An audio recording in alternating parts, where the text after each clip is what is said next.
Baik, kita titipkan coba pesan nasihat kepada teman-teman kita ini. Semoga Allah SWT bisa menyentuh hati mereka. Kalau kita tanya, saudaraku, wahai ukhti dan akhi, Anda melakukan tahlilan, apa tahlilan? Itu adalah zikir kepada Allah SWT. Baik, saya ingin tanya, pernahkah Anda bisa atau Anda bisa datangkan kepada kami riwayat bahwasanya susunan tahlilan yang Anda susun itu pernah Nabi SAW sebutkan? Susunannya seperti yang Anda buat itu. Kalau cuma zikirnya, afdal zikir la ilaha illallah, iya itu hadis Nabi, kan gitu, la ilaha illallahnya. Baik, sekarang begini, kalau Anda ingin berzikir, saya selalu sarankan di pengajian saya, jangan pernah berzikir kalau kecuali sudah tanya bagaimana Nabi kita Muhammad SAW berzikir, caranya, jumlahnya, waktunya, bagaimana itu semua harus. Ustadz ini demi ingin menyalahkan orang tahlilan, maka yang diserang adalah tentang susunan bacaan dalam tahlilan. Misalnya kita tahlilan itu biasa membaca yang pertama Fatihah 3 kali, surah Ikhlas 3 kali, surah Al-Falaq 3 kali, An-Nas 3 kali, kemudian Kulhu dan seterusnya. Rentetannya itu sampai ada tahlil la ilaha illallahnya itu. Kata Ustadz ini, minta dulu di mana riwayat Nabi pernah mengajarkan susunan bacaan zikir seperti itu. Kalau tidak maka jangan dikerjakan, karena kita harus sama dengan Nabi dalam jumlahnya, caranya, juga waktunya. Saya tidak akan membantah ini dengan kitab yang biasa kita pakai. Cukup kita bantah ini dengan ucapan atau kitab ulama dia sendiri, yaitu Syekh Utsaimin, Ad-Dzikrus Tsamin ya. Biqolami Syekh Utsaimin ya. Ketika di bagian pertama Syekh Utsaimin membahas tentang zikrus sobah wal masa, yaitu zikir yang dibaca ketika pagi dan juga sore. Apa itu zikirnya? Nah, ini dia zikir yang dibaca pagi atau sore yang diajarkan oleh Syekh Utsaimin. Yang pertama adalah membaca surah Al-Baqarah ya. 5 ayat pertama dari Alif Lam Mim sampai wa ulaika humul muflihun ya. 1 sampai 5 itu ada tulisannya. Yang kedua, membaca ayat kursi. Ayat kursi ini juga Al-Baqarah kan, berarti sudah 6 ayat dari Al-Baqarah. Kemudian yang ketiga, membaca 2 ayat terakhir Al-Baqarah ya. Dari amanar rasuluh sampai dengan fansurna alal qaumil kafirin ya. Itu 2 ayat terakhir surah Al-Baqarah. Berarti 8 surah Al-Baqarah ya. 5 ditambah ayat kursi 6 tambah 2 ayat terakhir menjadi 8. Ketika ada ulama yang mentaklik atau mentahqiq kitab ini, ternyata pendalilannya adalah hadis Nabi. Seolah-olah ini diajarkan oleh Rasulullah dengan konstruksi seperti ini. Padahal Pak, jauh api daripada panggang. Tidak sama ya. Berubah-berubah ya. Berubah-berubah. Mulai dari waktunya. Rasulullah ketika bicara tentang membaca surah Al-Baqarah di awalnya, kemudian juga berkaitan dengan ayat kursi, lalu berkaitan dengan penutup surah Al-Baqarah, itu adalah yang pertama dibacanya malam. Ya. Ingat, secara waktu sudah beda toh. Pagi dan sore itu kan siang, itu dibacanya malam. Kemudian susunannya juga tidak seperti ini. Ya. Mari langsung kita buktikan. Lagi-lagi dari kitab ini. Ya. Perhatikan itu. Tafsilul adkari allati tuqalu sobahan wa masaan. Perincian zikir-zikir yang dibaca pagi dan sore ya. Yang pertama al-adkarul lati tuqalu sobahan wa masaan, dibaca pagi dan sore. Itu seperti yang sudah saya sebut tadi ya. Ini karena ditafsil maka tulisannya sedikit ya. Urutannya sama. Kemudian di situ ada pendalilannya. Akhrajahu al-Imam Ad-Darimi fi sunnati, dalam kitabnya, dalam fi sunnatihi ya, maksudnya dalam kitab sunnahnya Imam Ad-Darimi, Sunan Ad-Darimi ya, nomor 3382 dan juga nomor 3383 ya. An Abdullah ibni Mas'ud, dari Abdullah ibnu Mas'ud radhiyallahu anhu, walahu hukmur raf'i, dan ini dianggap hadis marfu karena bicara tentang hal-hal yang gaib ya. Jadi bukan hal-hal yang berdasarkan pemikiran, tetapi mesti informasi yang gaib. Kalau begitu sahabat berbicara hal semacam itu, maka menurut ahli hadis ini dihukumi marfu. Mesti sahabat itu mendengarnya dari Rasulullah. Tidak mungkin dia dengan akalnya atau dengan ijtihadnya. Begitu ya. Apa itu hadisnya ya? Man qara'a asyra ayatin min surati Al-Baqarah. Barang siapa yang membaca 10 ayat. Tadi cuma 8. Ini sudah jumlah sudah berbeda ya. Fi lailatin, di malamnya ya, lam yadkhul, maka tidak akan masuk dzalikal baitah, berarti dibacanya di rumah, kepada rumah itu syaitonun setan, tilkal lailatah ya, pada malam itu ya. Kemudian hatta as-subhi, sampai pagi. Jadi kalau dibaca malam maka di malam itu sampai pagi tidak akan ada setan. Kemudian itu bukan arba'an ya, salah cetak itu. Seharusnya arbaun. Wa huwa ya, maksudnya dari 10 itu arbaun min awwaliha, 4 ayat dari awal surah Al-Baqarah. Jadi tidak sampai wa ulaika humul muflihun, karena itu 5 ayat. 4 ayat. Kalau harus sama berarti sudah tidak sama toh ya. Ini jangan ini dulu, jangan heboh dulu. Ada yang lebih dahsyat lagi setelah ini ya. Kemudian ya wa ayatul kursi. Ya, oke, ayat kursi ya. Kemudian wa ayatani ba'daha. Kemudian 2 ayat setelah ayat kursi ya. Kemudian wa salasu khawatimiha, dan 3 ayat penutup surah Al-Baqarah, yaitu awwaluha lillahi ma fis samawati wa ma fil ardi ya. Wa in tubdu ma fi anfusikum aw tukhfuhu yuhasibkum bihillah, dan seterusnya ya. Jadi sebelum amanar rasulu, yaitu lillahi ya. Dari sini ya sudah jelas bahwa ajaran Syekh Utsaimin itu tidak sama dengan ajaran Rasulullah versi hadis ini. Syekh Utsaimin cuma membaca 8, sementara di sini membaca 10 ya. Syekh Utsaimin mengajarkan 5 ayat pertama, hadisnya 4 ayat pertama. Hadisnya mengajarkan ada tambahan 2 ayat setelah ayat kursi, Syekh Utsaimin tidak pakai. Hadisnya mengajarkan 3 ayat penutup Al-Baqarah, Syekh Utsaimin cuma pakai 2. Itu ya, ini sudah dalil paling mentok, nggak ada dalil lagi ya.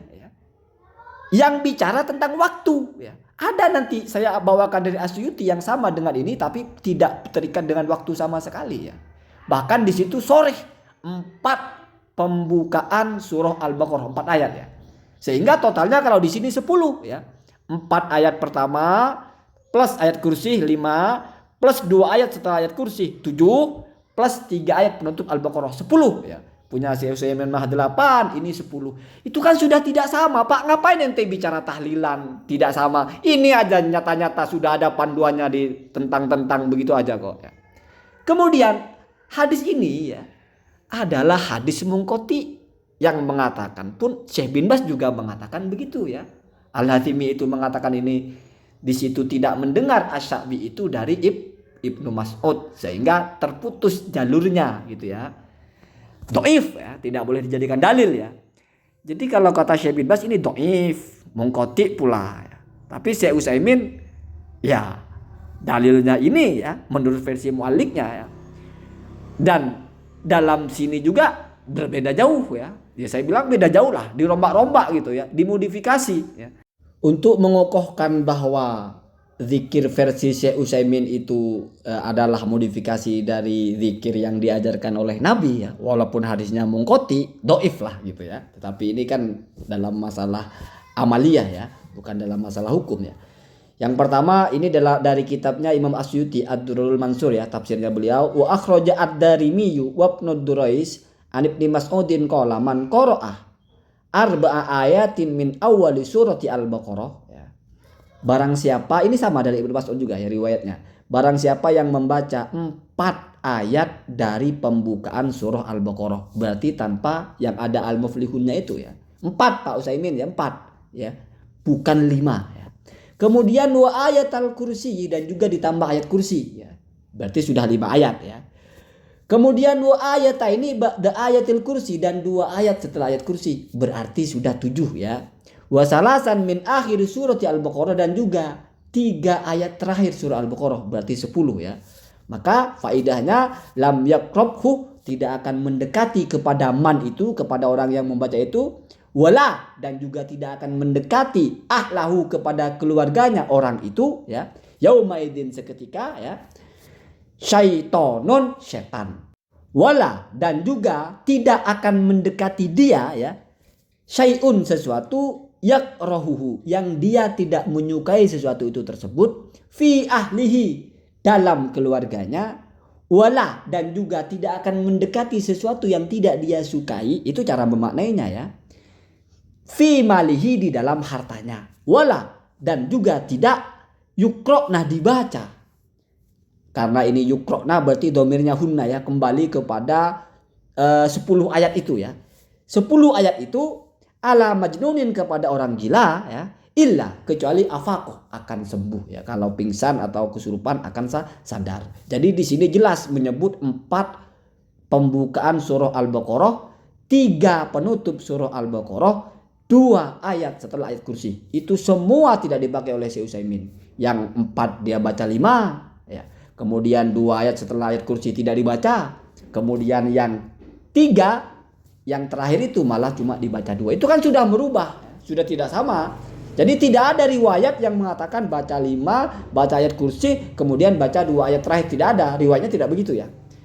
Dan jumlahnya menjadi 8, sementara di sini mesti 10. Maka dipertegas lagi di bawahnya itu wa akhraja ad-Darimi wa ibnul Mundhiri wa Tabrani an Ibnu Mas'ud, sama ya, man qara'a asyra ayat, 10 ayat, seperti yang sudah saya baca tadi itu, min surat Al-Baqarah, fi lailatin lam yadkhul dzalikal baita syaitonun tilkal lailata, hatta, kalau di sini hatta yusbiha ya, sampai dia masuk waktu pagi. Kalau di tadi itu hatta subhi ya. Arbaun, yang pertama 4 ayat ya. Min awwaliha, dari awal surah Al-Baqarah. Wa ayatul kursi, kemudian disusul ayat kursi 5. Wa ayatani ba'daha, kemudian 2 ayat setelahnya 7. Kemudian wa salasun, 3 ayat khawatimah, penutup dari Al-Baqarah ya. Awaluha, pembukaannya atau 3 ayat itu, pertama adalah lillahi ma fis samawati, dan seterusnya ya, sampai fansurna alal qaumil kafirin. Jadi begitu Pak ya. Kenapa bukan ini yang ente kritik? Kalau memang benar apa yang diajarkan oleh Dr. Khalid Basalamah itu, bahwa harus ada riwayat dan harus persis dengan yang diajarkan Nabi, ini kenapa Syekh Utsaimin malah berbeda ya? Yang paling penting adalah tentang waktunya ya. Tidak ada yang mengatakan ini dibaca pagi dan sore ya. Kenapa? Karena pagi dan sore itu tentu bukan malam ya. Ini saya buktikan. Ini lagi-lagi saya ambilkan cukup dari kitab ulama kalangan mereka saja. Ini pujaan mereka toh, Ibnul Qayyim Al-Jauziyah, muridnya Ibnu Taimiyah. Judul kitabnya Al-Wabilu As-Soibu. Di situ wa qala ta'ala wasabbih bihamdi rabbika bil asyi wal ibkari. Fal ibkaru awwalun nahari wal asyu akhiruhu. Jadi perintah untuk berzikir di Al-Quran disebutnya al-asyi al-ibkar. Al-asyi itu ujung siang, berarti akhir siang. Al-ibkar awal siang, yaitu pagi ya, pagi dan sore gitu. Wa qala ta'ala wasabbih bihamdi rabbika qabla tulu'is syamsi wa qabla al-ghurub ya. Berarti yang dimaksud dengan pagi atau awal siang itu adalah qabla tulu'is syamsi, setelah subuh, sebelum terbit matahari. Sementara yang disebut dengan sore atau masaan itu adalah setelah asar, sebelum maghrib, sebelum matahari terbenam. Dikuatkan oleh ayat berikutnya, qabla tulu'is syamsi wa qabla al-ghurub, sebelum matahari terbit, sebelum matahari terbenam. Begitu ya. Wa hadza tafsiru ma jaa'a fil ahadisi, dan ini adalah penjelasan dari apa-apa yang ada di dalam hadis ya. Jamak hadis-hadis ya. Anna man qala kadza wa kadza hina yusbihu wa hina yumsi. Bahwasanya barang siapa yang membaca ini ketika dia memasuki waktu pagi atau ketika dia memasuki waktu sore. Jadi maksudnya adalah pagi itu sebelum terbit matahari, setelah subuh. Kalau malam, kalau yumsi sore itu setelah asar, sebelum terbenam matahari ya. Annal murada bihi, itu perhatikan bahwa yang dimaksud dengan itu apa? Qabla tulu'is syamsi wa qabla ghurubiha, yaitu sebelum matahari terbit, setelah dan juga sebelum matahari terbenam. Wa anna mahalla hadhil adhkari ba'da subhi wa ba'dal asri. Jadi tempatnya zikir-zikir yang oleh Nabi diredaksikan Man asbaha, barang siapa yang memasuki waktu pagi, berarti maksudnya setelah subuh. Waman amsa atau waman yumsi, barang siapa yang memasuki waktu sore, maksudnya adalah setelah asar. Itu berarti kan siang, Pak, bukan malam. Sementara hadis membaca 10 surah Al-Baqarah itu bacaan ketika malam. Nah, ini kan sudah waktu ya dirubah ya. Walaupun kalau bagi saya ya, bagi kita juga ya gak ada persoalan kamu mau baca siang, mau baca malam, nggak akan saya tanya riwayatnya mana ya. Begitu ya. Jadi Pak Khalid ini seharusnya dia mengkritik kitab ulamanya dulu lah, jangan mengkritik amalia orang lain, atau jangan-jangan tidak baca ya. Jangan-jangan tidak tahu ada kitab seperti ini. Wallahu a'lam ya. Yang jelas sudah nyata bahwasanya apa yang disampaikan Pak Khalid itu bertentangan ya dalam semua hal lah dengan apa yang diajarkan oleh Syekh Utsaimin.